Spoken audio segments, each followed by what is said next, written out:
So today's lesson is actually going to start with a bit of review. So the actual lesson today is about this thing called the Lagrange form of the error bound, which is a fairly complicated thing. It's a fairly challenging thing. I see my third years over there sort of like wincing. Before we get into that, I did want to mention there is another kind of error bound that we've already talked about. Right? We have already talked about the alternating series form of the error. And so I did want to bring up one example of a question that's related to that. So for this problem, I want us to find an error bound for the following approximation, which uses a Maclaurin polynomial. So what this problem is effectively stating is it's stating that the cosine of 0.2 is approximately this thing. And the question is, can we find any sort of estimate as to how good this approximation is going to be?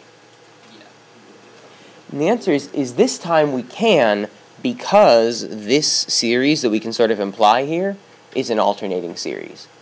And if you follow the pattern that's given here, you can probably guess that that next term in line is going to be minus 0.2 to the 6th over 6 factorial. And so because this is an alternating series, and actually I suppose we should check, is this actually a convergent alternating series? Well, remember, what are the two criterion in the alternating series test? The limit approaches 0, and so as this goes along, does it appear that that's approaching 0? Well, yeah, the factorial on the bottom is getting larger, and the 0.2 on the top is being raised to an even higher power, which makes it smaller altogether. So the terms are definitely going to 0, and are these terms getting smaller on their own? Yeah, definitely. So this does converge.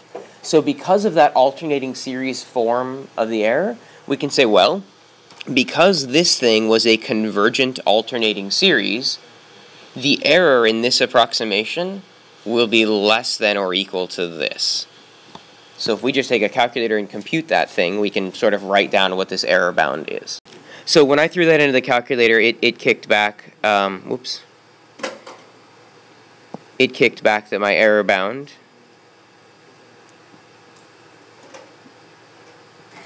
is 8.888, well, repeating, times 10 to the negative 8th power,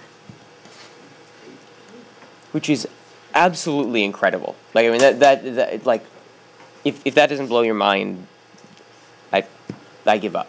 But at the same time, I don't want to spend a lot of time on this, but let's talk about why this makes sense, right?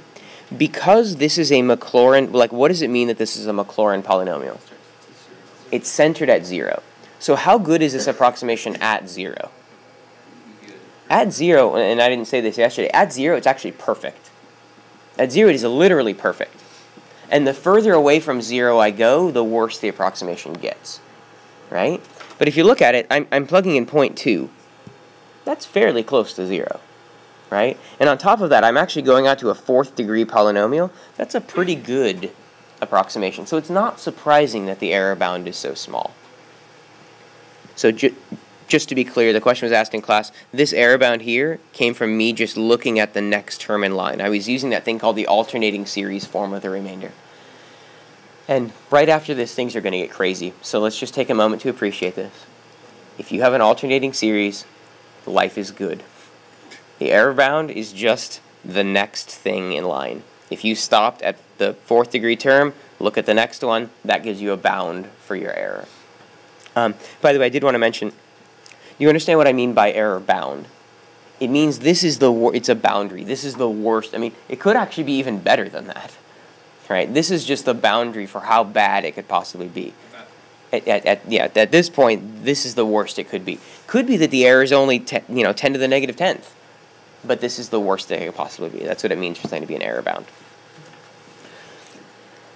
So, and don't cry, what happens if it's not alternating? If it's not alternating, suddenly our only tool for finding error is gone. And we replace it with some other one. We replace it with this thing called the Lagrange form of the error bound. And I'm going to write that down now. Now, if you're watching this video at home, that just appeared on the screen in front of you, which means you're going to pause, and I'm going to read the thing, right? So let's try and understand what this thing says. So first of all, let P sub n of x be the nth degree Taylor polynomial. So that's the thing that you guys got yesterday, right? And it's centered around C. This thing is a statement of error. So the thing on the left, and I want us to get used to this thing on the left, like look at that and dissect it. What does this mean? That's the Taylor. This is it's when I plug in x sub 0. So if you think back to my previous problem up above, right, where I was doing the cosine of 0.2, that 0.2 is the thing that's being plugged in, right? What I'm saying here is that if you take that approximation and then subtract off f of x sub 0. Now, what is f of x sub 0? That's the actual real answer, right? So this one here is, remember the example before? This is where I plugged in 0.2 to the polynomial. This is me saying, okay, no, seriously, what is the cosine of 0.2? What is the actual real value? The question was asked in class, what is this x sub 0? You have to understand what the whole purpose of this is. The whole purpose of this Taylor stuff is to give approximations to functions. It's saying, so you've got a function. Eventually, you're going to want to plug something into that function, right? x0 is the thing that's being plugged in. And what this thing is saying is it's saying, if you plug x sub 0 into the approximation, and then plug x sub 0 into the actual function, what is the difference between them? This is a statement of error.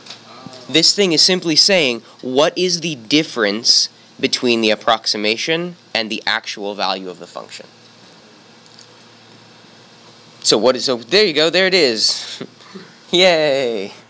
What the heck is that? Good news, in some sense it's not bad. Because look at the shape of this thing. What is this thing on the top? Isn't this the n plus 1th derivative of f? Divided by n plus 1 factorial times some x minus c to the n plus 1. Doesn't that remind you a lot of the Taylor formula, the Maclaurin formula from yesterday? Every term in the thing we did yesterday was a derivative over the same factorial times x minus c to the same power. This is that thing. The only thing that makes it weird, to be honest, is z. What the heck is z? Z is some number between x sub 0. No, wait, what is x sub 0? X sub 0 is the number that we're wanting to plug in. It's the thing we want to approximate at. And what's C? That's where the series is centered. Right? So Z is some number between what I want to know and where it's centered. And students always want to know, okay, cool, so what number is it? And the answer is, I don't know. I don't know. But here's the thing. We should never know what the exact error of something is. If you knew what the exact error was, it wouldn't be an error. Like if I told you, hey, I'm giving you a bag of cookies, there's 7 in it, with an error of plus 3. It's like, okay, then you gave me 10. Why did you say plus 3? When you give an error, you're saying, look, I made everybody bags of cookies. In the bags, you'll find 5 cookies, plus or minus 2. There is somewhere between 3 and so we shouldn't ever know what the exact error is. And if we do, we don't need to call it error anymore because we know what the real answer is. This theorem says that the exact error is this, but the reality is we usually don't know it. We want an error bound, so it's our job to make this, in some sense, as bad as possible. This is the setup. I'm now going to walk you guys through an example of it. So if you're following this at home, this example problem just showed up. Same words as the previous problem. I want us to find an error bound for the following approximation, which uses a Maclaurin polynomial. And I sort of give you the approximation. But notice that this time it's not alternating. I'm going to have to use this Lagrange form of the error thing. So if you're at home, take a minute to copy that down, and then we'll go through it. One of the things that helps a lot in this problem is to identify what all of the numbers are. I mean, because like if you look at this thing up here, there are so many letters here. Like we really need to take a moment to identify what all those things are. So first of all, what are all of the letters that we care about? I need to know what n is. I need to know what x sub 0 is. I need to know what c is. And in some sense, I suppose we could mention z. but I just mentioned to you guys before, and just a minute ago, we don't really ever know what z is. We're just going to have to work through it. So in the context of this problem, what is n? So again, keep in mind, n is supposed to be the degree of the approximation, which doesn't mean how many terms. It means effectively what degree did you go up to. This is a third degree thing, so n here is going to be 3. X sub 0, and to be honest, those are kind of in backward order. It makes more sense to do c first. What is c for this problem? 0. And good, a lot of you said 0. Why do we know it's 0? It's 0 because it's Maclaurin, right? It's a Maclaurin series, that means it has to be centered at 0. If it was a Taylor series centered at 1, cool, you'd have a 1 there, right? So c is 0. So then what is x sub 0? What is the value that's being plugged in? The value being plugged in is 1.5. Now how do we know that? We sort of infer it from this, right? What function is that likely making a reference to? It's likely referencing e to the x, and so clearly the x value being plugged in here is 1.5. So x sub 0 is the actual value being plugged in. Now what do we know about z? We don't know what it is, but good. We know that it is between 1.5 and 0. And so to be honest, that feels a little bit backward, like, oh, like, shouldn't it be 0 and 1.5? Whatever. We're just looking at which of those it is. Now, you may be wondering, can it actually be 1.5 or 0? Can it be one of the endpoints? Sure, it can be. It can be anything between and including those things, right? So in some sense, now it's just a matter of, it's quote-unquote just a matter of plugging into the formula. It turns out that the error for this approximation is equal to, now if you remember your formula from above, it was f to what derivative? It was n plus 1, which means for us it's going to be the fourth derivative evaluated at z divided by the same factorial, 4 factorial, times, and then this was supposed to be my x0 minus c, so 1.5 minus 0, all raised to the 4th power. And something that I want to point out here, just to give you guys a sense of this, remember this is all about finding error, and the closer we are to our center, the better, the smaller our error is going to be. That's what this thing's doing over here, by the way. It's saying, hey, if you are 1.5 away from your center, that's kind of far. I'm going to raise that to the 4th power. This error is probably going to be pretty bad. We'll find out in a minute exactly how bad, but that's effectively what this piece is doing. Now, in some sense, the last two components here are, okay, what is the 4th derivative, and what is z? Right? Z is the most confusing thing ever, so let's put that off a little bit longer. What is the 4th derivative? Good, and I gave us a nice easy problem. Because my function is e to the x, we can immediately tell that the 4th derivative is also e to the x. So I can now say that my error is exactly e to the z over 4 factorial times 1.5 minus 0 to the 4th. Now why can I say that? This thing said that it should be the 4th derivative with z plugged in. Well, the 4th derivative of e to the x was e to the x, and then I just plugged z into that. So there was uproar about what just happened right there. Think about what this statement here means. This statement means take the 4th derivative and plug z into it. So the 4th derivative was e to the x, into which I plugged z, and f, the 4th derivative of f at z is e to the z. So now, this is exciting, everybody. We know what the error exactly is for some z. Which one? I don't really know. And so here's the ticket. We are very nearly done. The deal with error is that we always want it to be, this is going to be hard to explain, we always want it to be as bad as possible. And what I mean by that is with error, you always want to give the worst news possible. for instance, with my cookie example, if I told you, hey guys, I made bags of cookies, it's 5 cookies plus or minus 1, you would all expect between 4 and 6 cookies, which is fine unless somebody gets 3. If somebody gets 3, you're upset, right? In some sense, if I knew there was a bag with 3 cookies in it, I should have said it's 5 cookies plus or minus 2.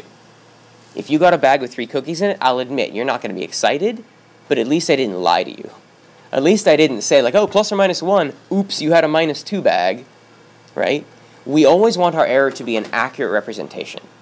So, I'll admit, this is the exact error, and we don't know what the exact error is. What we need to tell people is, how bad could it be? What's the worst this error could be? So what I'm going to do now is I'm going to choose Z to make this as bad as possible. And in this case, it makes sense to use 1.5. If I were to plug in, and remember we said before that Z had to be between 1.5 and 0, at this point, at the end of the problem, when everything is all said and done, we say, okay, how bad could it be? And you sort of imagine, well, if I were to plug in 0, this would be a 1 on top. If I were to plug in 1.5, that's something bigger on top, right? And so at this point we say, okay, I will now say that my error is less than or equal to e to the 1.5 over 4 factorial times 1.5 to the 4th. Okay, so great. Now I'm going to say, now I'm going to say that my error, if I punch that all into my calculator, my error has to be less than or equal to 0.945356. And there we go, that's my error bound. So there's a problem. And everything we've done has been mathematically correct. But you need to put this problem in a historical context. And you're like, what? Like, this is a math class, why am I doing history? When did people use this? People used this when they didn't have calculators. And so there's a sense, and actually here's the funny part. What was this whole problem about? This entire problem was about approximating e to the 1.5. So how fair is it that right here at the end, I just plug in e to the 1.5 to my calculator? Like, that is totally hacks. That is not okay. And so there's a sense in which, at this point, we're even going to go more overboard and say, well, you know, I actually don't know what e to the 1.5 is. But I can tell you something for sure. This thing, and I'm going to skip over that step in the middle, this thing is definitely less than 3 to the 1.5.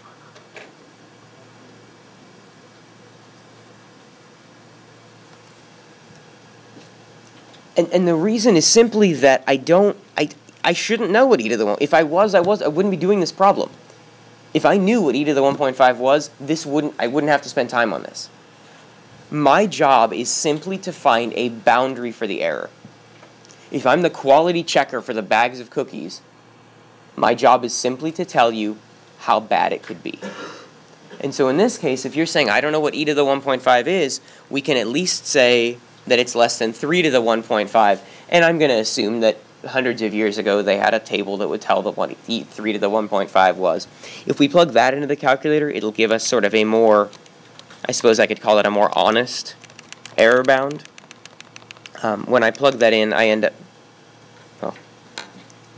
so when I punch this into the calculator, now my error bound is 1.09606. Now, I imagine some of you are like, why did you pick 3? Like, where did that come from? You're really using anything that you can use to make the problem something that's palatable to you. For instance, if this function here had been the sine of 1.5, we all know full well that sine of anything is less than 1. So we could just put in 1, because 1 would be the worst that it could possibly be. What you're doing in these things is you're simply coming up with a worst-case scenario of how bad the approximation should be.